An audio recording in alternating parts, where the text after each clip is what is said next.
The astrology of June 2025 is not just another month, my friends. It is a shift in emotional gravity.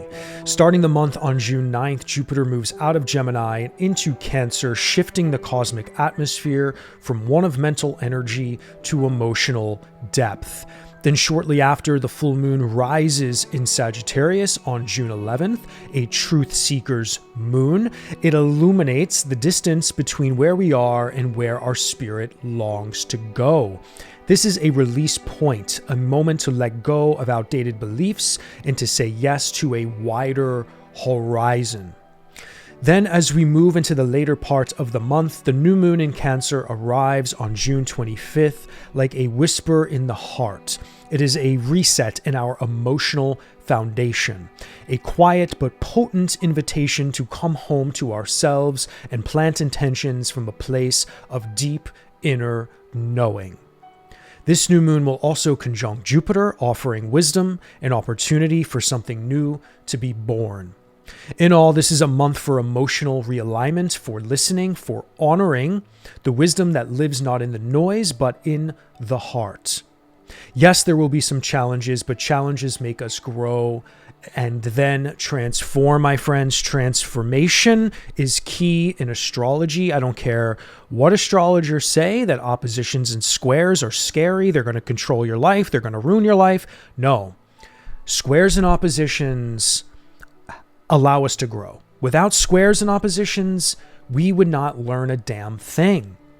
And one of these challenges, guys, honestly, there's not many challenges that I'm seeing astrologically speaking involving the transits here, aside from obviously the usual suspects like what Saturn can be doing in your natal chart or what else is going on in your natal chart that could be challenging to you. But generally in the sky, the only major squares we're dealing with here are the early degrees of Cancer, where Jupiter will be, where this new moon will be at the end of the month, where Mercury will be for a little bit, going to the early degrees of Aries, where Saturn and Neptune are.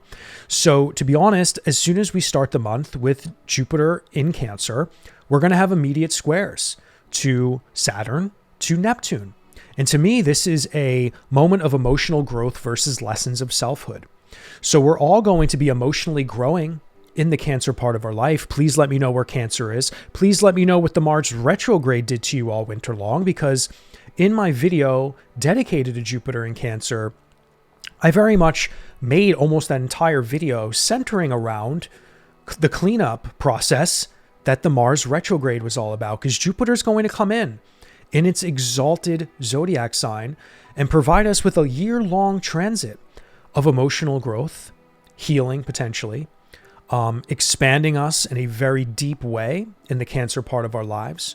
And I personally, what I was saying in that last video I made was how the growth and expansive, beautiful nature of Jupiter, on how that's going to put some really powerful holy water, if you will, over some of those wounds, over some of those moments in time that I know for a fact are still sticking with us, because Mars retrogrades are historic, guys. Okay, they come once every 2 years, and they're like right on time for serious karmic stuff to really hit us in the face.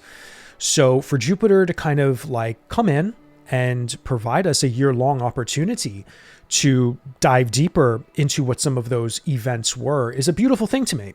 Now, these initial squares to early degrees of Aries, again, we're going to talk all about this stuff in later videos, but I just want you to be aware of it, that yeah, there's going to be probably a couple of weeks to a month while Jupiter is in those very early degrees of Cancer where those squares are going to be the strongest. And really, as soon as Jupiter enters on June 9th, this is kind of when we're going to feel it. So the brunt of Jupiter squares to the early degrees of Aries. So again, the Aries part of your life, what house topic is that? Please share with me. And Cancer, where is that in your birth chart? Please share that with me. Let's drop some comments. Let's share some stuff. I want to read all that stuff, guys. And these squares are going to be a moment of growth. Okay, a really powerful moment of growth, but in a way that might be a little bit uncomfortable. And anytime a new planet enters a new zodiac sign, sometimes we're faced with some of the more uncomfortableness of it all. So to be honest, might as well just get this little square out of the way, to be honest, and let's just see what it brings us, okay? So that being said, some other notable transits happening this month. Mars gets into Virgo and will sextile Jupiter June 18th. So that'll be a nice transit. You know, that'll be a different flavor for Mars. And it's been literally in Leo since December, okay? Since December of 2024, when it went retrograde at 6 degrees and was in Cancer all winter long, and then made it back into Leo. And now we're finally wrapping up the zodiac sign of Leo with Mars. So Mars will be in a Earth sign, and it will provide sextiles on June 18th to Jupiter. So once Jupiter finishes up some of those hardcore squares or not finishes up, will be right in the middle of some of those hardcore squares to the early degrees of Saturn, Mars, the ruler of Aries, will also be providing some support from the Virgo part of your life. So where the heck is Virgo, my friends? Please drop some comments about that. Virgo for me is my 11th house of alliances, of groups, of not community necessarily, but large groups of people. My midheaven is also in the 11th house. So, you know, I'm looking at furthering something along with social media. So for me, I'm like, okay, well, what's going to happen with Mars in the realm of social media and groups of people? I don't know. The only groups of people that are more than just a couple of regular people in my real life are honestly all you folks. So for me, Mars getting into Virgo and sextiling Jupiter, I feel this will be probably a really supportive, opportune moment for me to, I don't know, bring something new to you guys in a different way. I don't know, maybe bring some more, some other form of teaching to you that I haven't done yet. And that's somehow going to be maybe in the beginning of that 9th house Cancer story for me. Because like many of you know, I've talked about my 9th house Cancer for in many other videos, and kind of what my Mars retrograde story was all about. And that was really kind of integrating and understanding more deeply some spiritual belief systems and stuff that I was dealing with on a really, really deep spiritual level. And it had a lot to do on how I was approaching content at the time as well.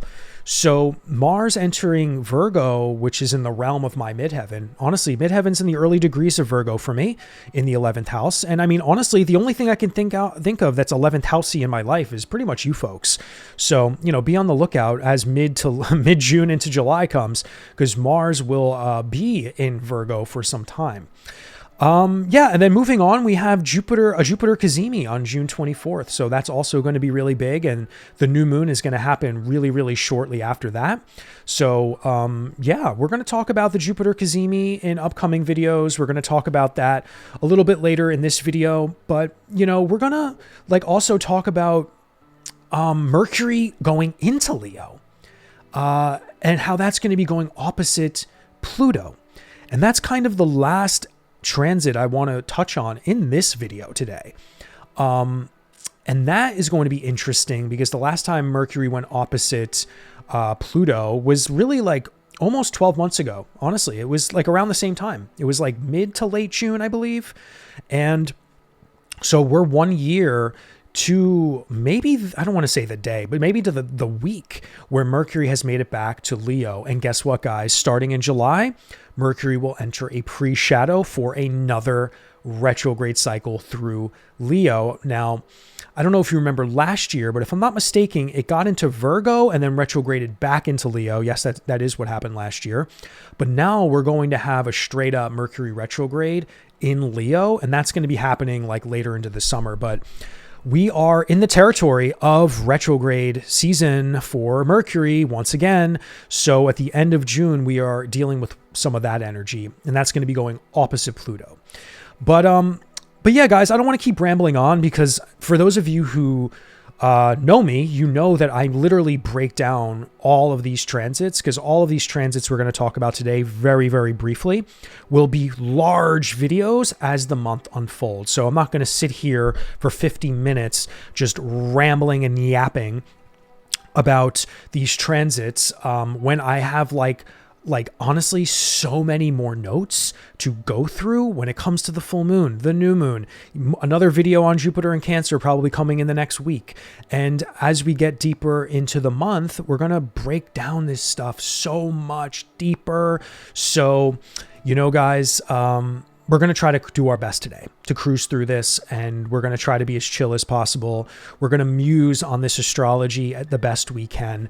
And for those of you who are new, my name is Joe Theodore. I'm a consulting astrologer and teacher of astrology and various other esoteric things. So if you are enjoying my vibe thus far, if you've seen any of my other videos, please consider subscribing to the channel, liking the video, leaving a comment. All that stuff really helps the channel's growth, and I would love to have you here, a part of the community. Dropping comments is amazing, by the way. I can't believe that we're getting like over 100 comments a video typically. Like, that is mind-blowing to me, because a year ago, I really only had like 2,000 subscribers here, and like I was lucky if 10 people commented, and all those 10 comments meant the world to me.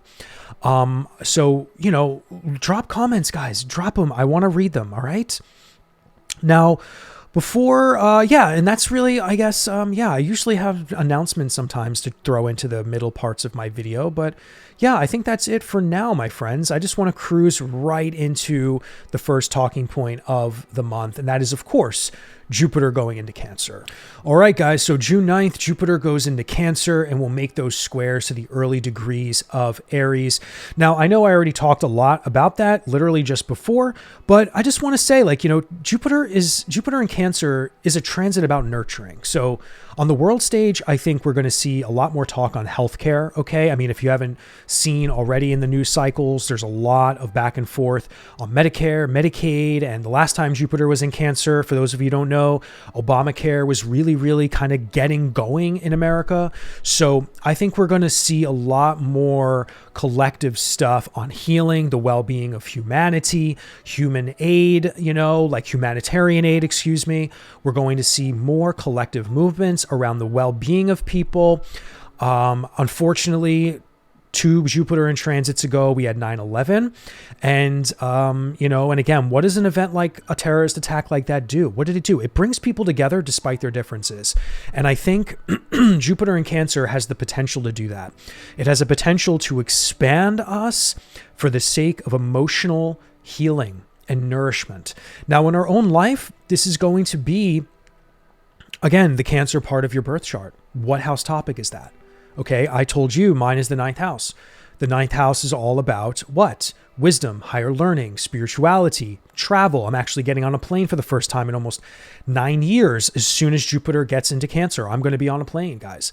So there's like these manifestations of these house topics that we all need to know in astrology, okay? So Jupiter comes into a zodiac sign like Cancer, which it is exalted in comparison to Gemini, where it is in exile. So Jupiter loves to bring its depth and its knowledge and its truth and its healing to a water sign, you know, a cardinal water sign, which is really all about initiating. Okay, so cardinal zodiac signs like Aries, Cancer, okay, is the next cardinal zodiac sign as we go in order, and this is all about starting, you know, initiating. So we're really beginning a new Jupiter cycle in the realm of the astrological zodiacal story, if you will.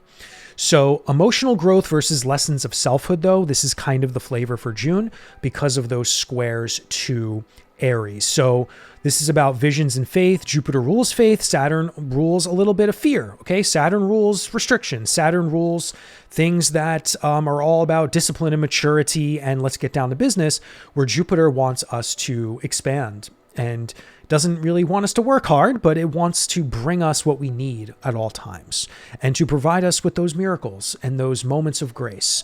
So when we're dealing with a square, okay, we're dealing with the Aries part of your life, what Saturn and Neptune is up to. Okay, so if you kind of have an idea what Saturn is all about in Aries for you, what do you think some of those lessons are going to be in the beginning part of this transit? Obviously, we're going to learn some of those bigger lessons as next year comes when Saturn and Neptune really get going. But this first square is going to be kind of significant, okay? And I think when we're dealing with the ruler of Aries being Mars and the Mars retrograde that just happened in Cancer, I really think we have to pay attention to these initial, lessons or these initial moments of conflict potentially, okay? Which are only going to benefit us in the realm of growth, okay? And transformation even.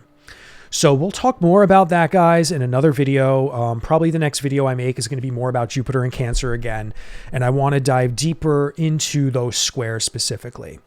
Now, on June 11th, we're going to have a full moon in Sagittarius at 20 degrees. This is going to fall in the third decan. This is a Saturn ruled decan, and the tarot card that rules this decan is the 10 of Wands. So full moons are revealings, guys. I always say this. The full moons always reveal something that was once hidden. New moons are all about birthings, intention setting. We want something to manifest in the future. Something might come into our reality and become very, very clear and obvious that this is what we need to start moving towards, okay? Where full moons are really about revealings. Now, when it comes to Sagittarius themes, we got truth, beliefs, expansion, exploration, higher learning, freedom.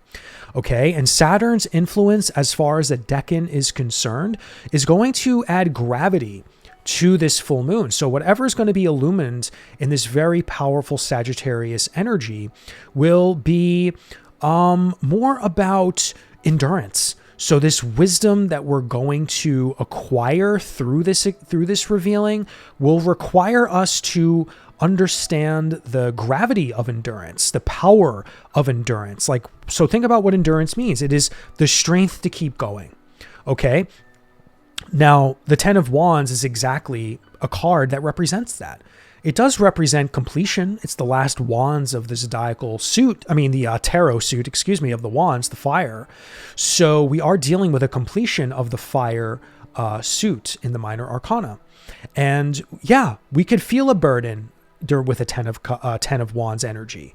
We can feel that sense of responsibility. We can feel pressure, okay, nearing the end. So again, depending on how you draw the 10 of Wands in a reading can really dictate whether you are overworked, are you overwhelmed, are you stressed out, or are you really about to complete and achieve something really, really great, So this full moon may bring clarity around your belief systems, a turning point in a long journey, okay? The 10 of Wands is that end, okay, of a long journey potentially. So this moon may illuminate the end of a long pursuit, especially ones relating to learning, publishing, legal matters, again, travel or spiritual quests. Because again, Sagittarius, depending on what house topic theme of life that's all about, you may get some of those Sagittarius themes that arise there. So awareness around burnout and overwhelm. That's also something that might be revealed to you, okay? And you have to just ask yourself, are you carrying too much? Can you delegate or release something that's not serving you? Again, because I think this full moon is going to very much reveal something that is very truthful, something that is very expansive, something that is very hardcore to the heart of what is true for you. And that revealing will be potentially something that could be overwhelming.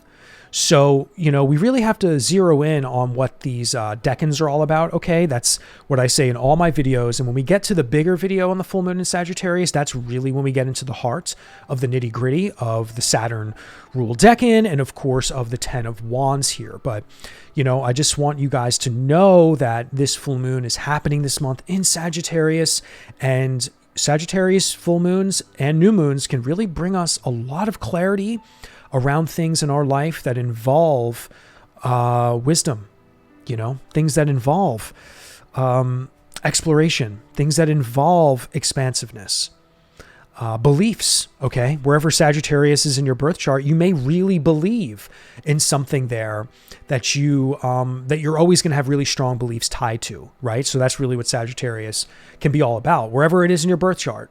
Okay, so let me know where Sagittarius is in your birth chart. Where is this full moon falling? Please let me know. And we'll talk more about that in an upcoming video. Now, Mars in Virgo is happening on June 18th, guys, and this will sextile Jupiter. So Mars in Virgo is interesting.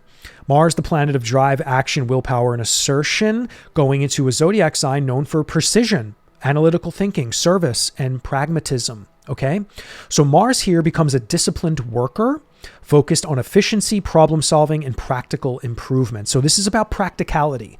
This is about coming back to Earth. Mars getting out of a fire sign, which was very aggressive, to a practical Earth sign. So this is where I think we can maybe like look forward to a Mars and Virgo transit, because it's not really going to be fanning so many flames, and it's going to start sextiling Jupiter as soon as it enters mid-June.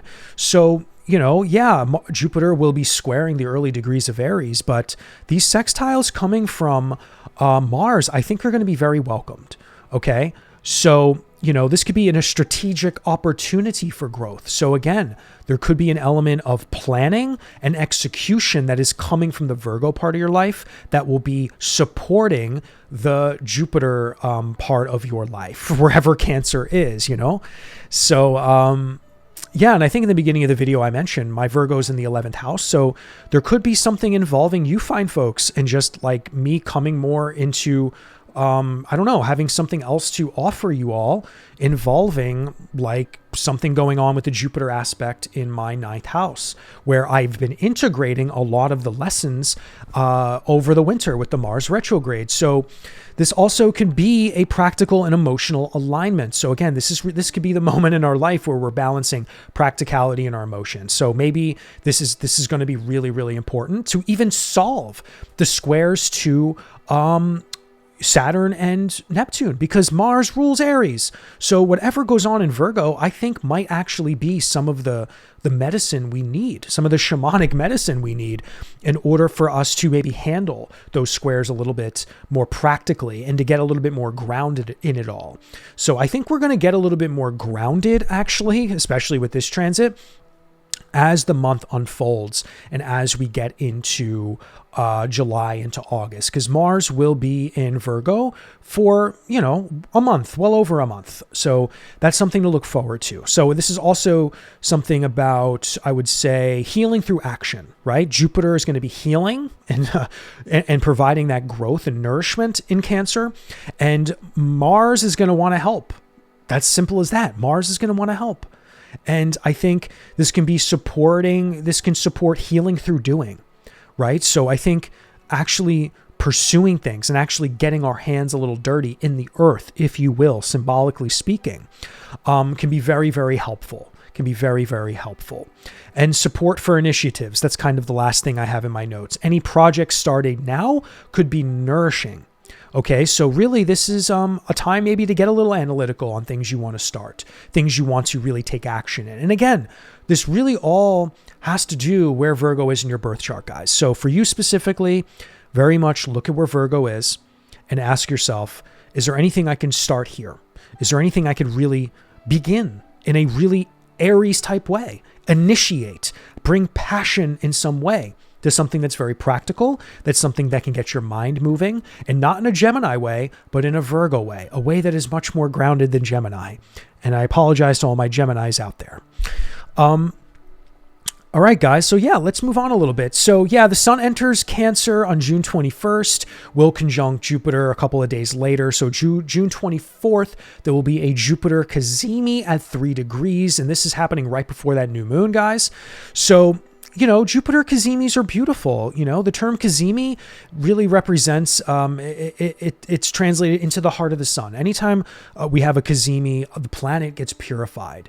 It gets enlightened, if you will. And if Jupiter can't get any more enlightened, well, expect a little bit extra dose of enlightenment for Jupiter. So this is going to really, I think, provide a really powerful starting point, another starting point for what this Jupiter transit could be all about. Now, I think with these squares coming from early degrees of Aries, again, we're going to be working with that square energy all month long. But this Cazimi is going to be a great time to, I think, honor our emotional wisdom, to connect in a really powerfully deep way to something going on within ourselves in that part of our life. So I think this Cazimi very well could be a very potent, highlighted portal, if you will, kind of like a new moon before a new moon. That's kind of how I'm like psychically seeing this. This is kind of like a new moon before a new moon actually will happen a couple of days later. This is a powerful seeding and enlightenment of some kind of clarity that will hit us in a very powerful truth, wisdom type way. So the truth that we will possibly get revealed and feel should be a better word, will be really potent, I think, during this Jupiter Cazimi. So I think what else we can really look for during this Jupiter Cazimi is we can look at it as a bright light shining on themes of emotional truth, intuitive wisdom, and soulful abundance. So this is where I think we kind of have an enlightenment in the Cancer part of our lives, you know? So I'm really looking forward to this Cazimi, guys. And we are going to talk more about that, I think, when I make my new moon in Cancer video. Because honestly, Cazimis aren't really worth making a whole video on unless you want to go follow other astrologers that make those kinds of videos. But it's really just simple. It's an enlightenment and purification of a planet. Okay. And when we look at Mercury Cazimis that happen quite, you know, I feel like we have Mercury Cazimis kind of not often, but at least once or twice a year, if I'm not mistaken. But when it comes to Jupiter, we really have to, you know, this is a once a year type thing, and they're quite magnificent. Last year we had one in Gemini, which I can't really remember, to be honest, but Gemini is a chaotic place, man, especially for Jupiter, which is in exile in Gemini. But this is going to be different because this one is going to possibly be playing into the themes of the Mars retrograde that we went through. And then, of course, just the Cancer part of our life that really does need enlightenment right now. Okay.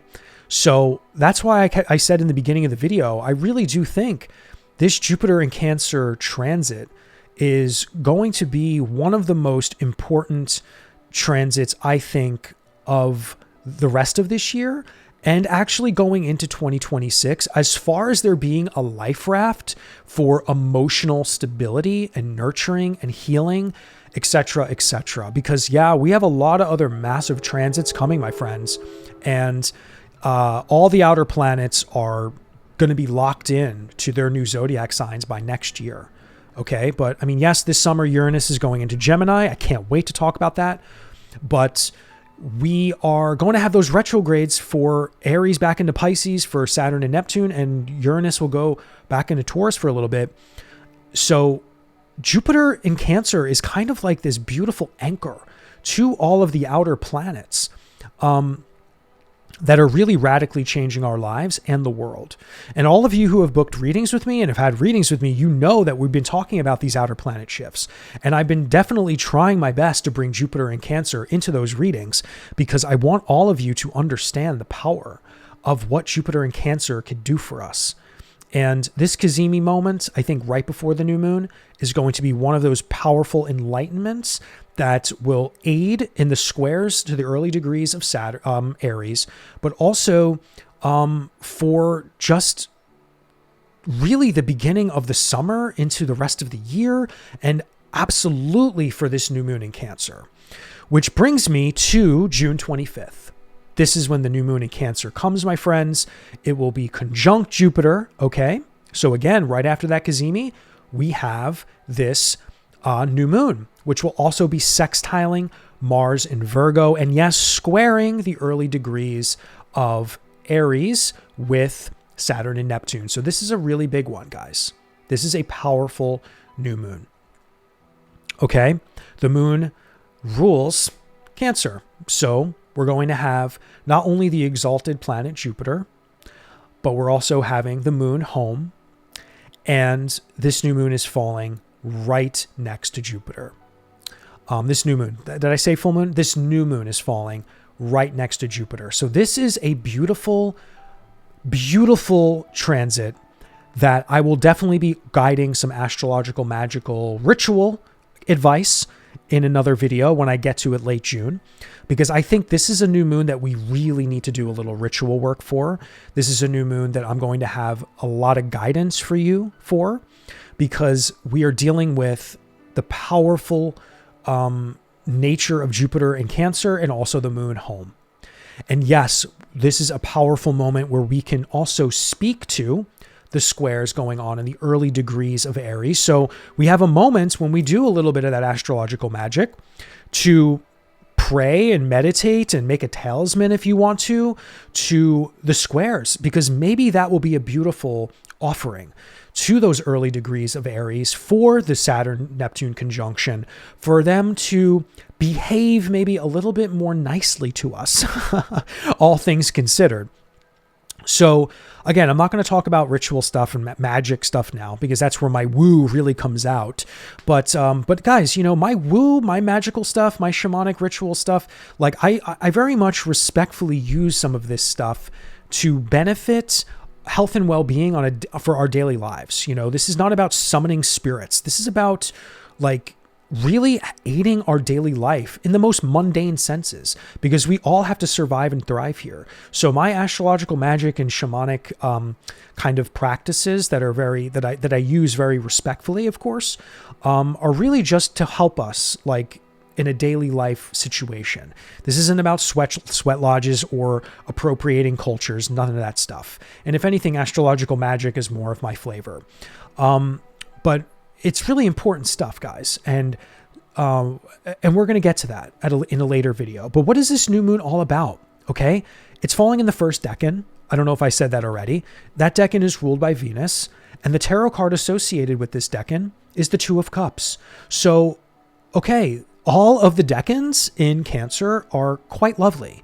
We're dealing with the Two of Cups, the Three of Cups, and the Four of Cups when it comes to the tarot. The Four of Cups is probably the one that's the most like, yeah, we'll have to figure that one out when it comes around. But the Two of Cups and the Three of Cups are lovely tarot cards to get.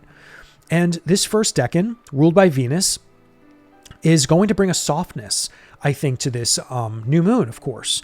So we're going to feel, you know, maybe a little bit more graceful and sweetness with this new moon.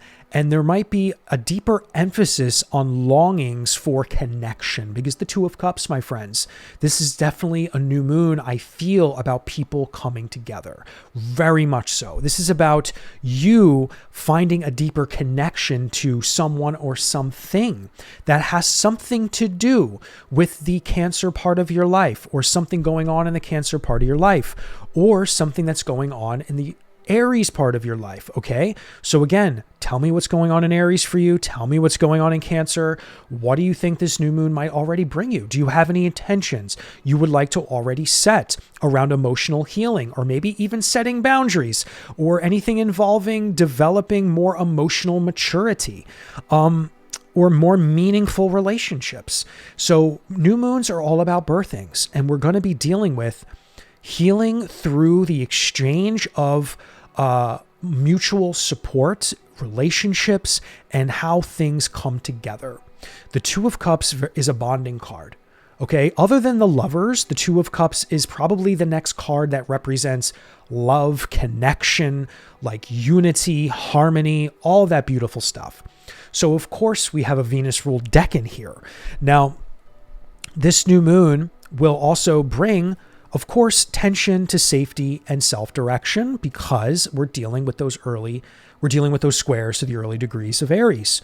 So, you know, I don't want to get too deep into it, because we're going to make a whole video on this, but the potential for emotional repression and pressure to be self-reliant. So again, there could be some elements, these challenges of like, again, those lessons of selfhood. That's kind of what I was saying earlier in the video, that these squares to Cancer are going to kind of be about, like emotional growth versus lessons of selfhood.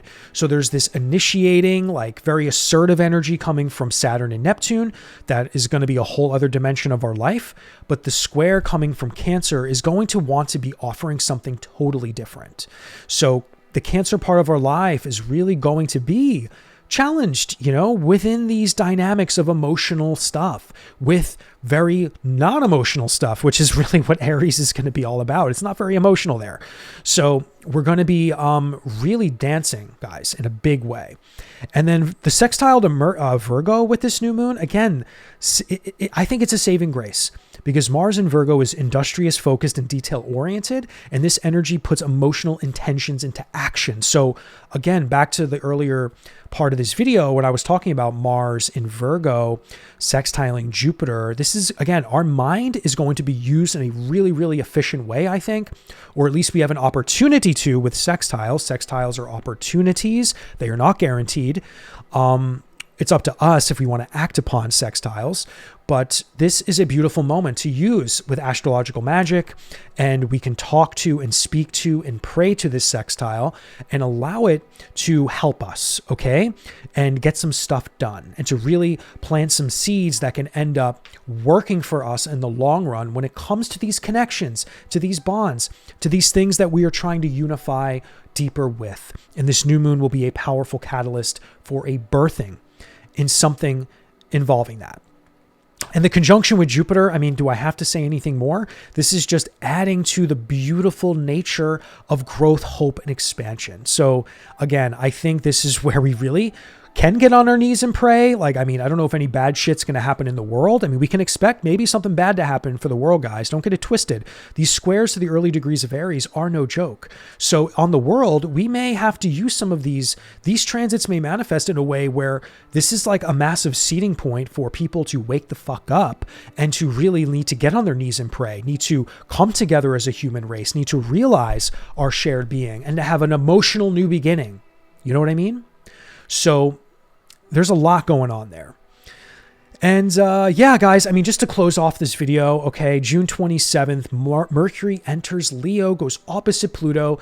Mercury is not in shadow yet because once July comes, Mercury will slowly enter its pre-shadow phase because it will go retrograde in Leo once again. It did last summer. Even though last summer the retrograde began in the early degrees of Virgo, but we did have a Mercury retrograde in Leo in a really big way last year. So this year we are straight up only having a Mercury Leo retrograde. But when it enters Leo, this is going to be a big deal because it is going opposite Pluto. We had this opposition happen this time last year as well.